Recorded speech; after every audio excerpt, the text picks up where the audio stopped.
Hello there, welcome to Wimarb Nutrition. In today's video, we are going to look at the breakfast guidelines. So, whatever meal that you take in the morning, that's what most people call it breakfast. So, we are going to look into it today.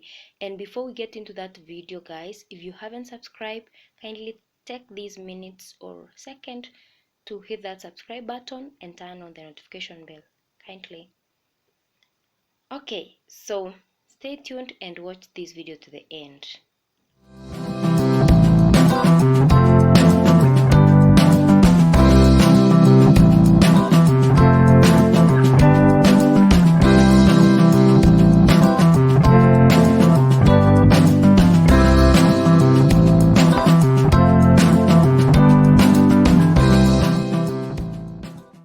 Okay, so there are a number of notions that are associated with breakfast.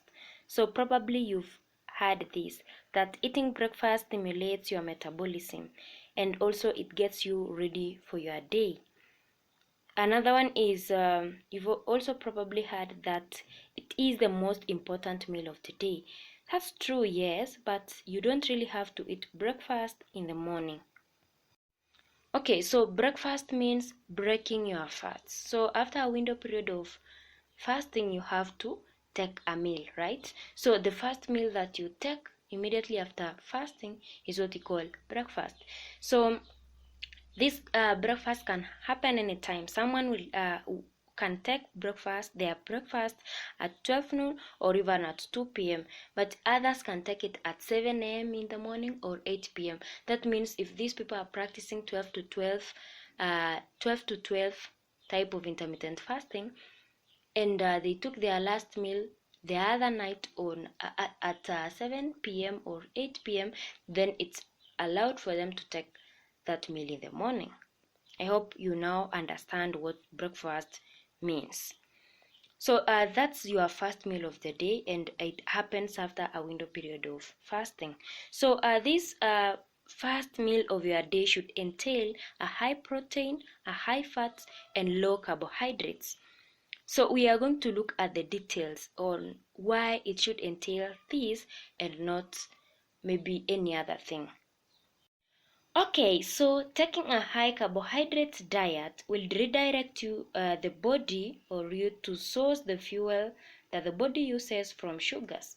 And when sugars are broken down, it will subsequently give you some sugar cravings and also gives you a foggy brain. So you have to avoid, because essentially it's your first meal of the day. So you want to get concentrate in your work or be good in your as in you over your best to your work. So if you eat a high carbohydrate diet, this is normally what it happens, and most of us do so, like we eat a high carbohydrate diet, which is not really good.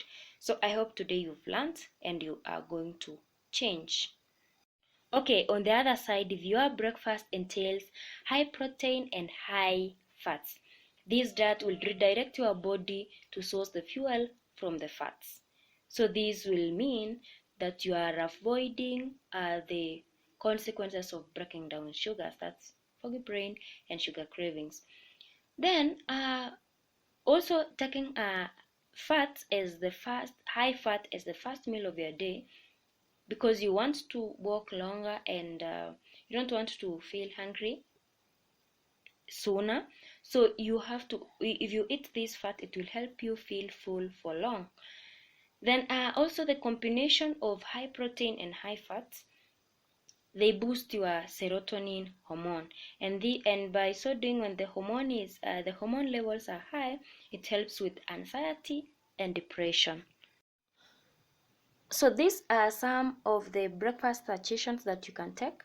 So we have number one being leafy green vegetables. You have meat, you have eggs, and you have avocado. So you can take these foods in combination so that it can offer you the high protein, high fat, and also low carbs. Okay, so other notions states that skipping breakfast makes one overeat in their next meal. Okay, science has proven that breakfast skippers has a net calorie deficit at the end of the day. However, the fact is that in their next meal of the day, of course, because they will be more hungry, these breakfast skippers, or in this sense, we are talking about breakfast skippers being the morning meal, they would eat more than those who had breakfast.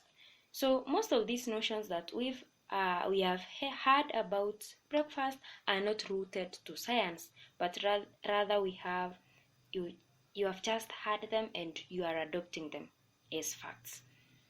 So that's it about breakfast guidelines. So if you haven't watched our videos on intermittent fasting, I'm going to attach the link to the playlist to all those videos in the description down below. Make sure to watch it. But lastly, there are some category of people who shouldn't skip the morning meal. So before you skip, consult your doctor. Thanks for taking time to learn with us today. Thank you for watching this video. Make sure to like this video, share it, and drop a comment down below. If you haven't subscribed, hit the subscribe button and turn on the notification bell. See you in the next one.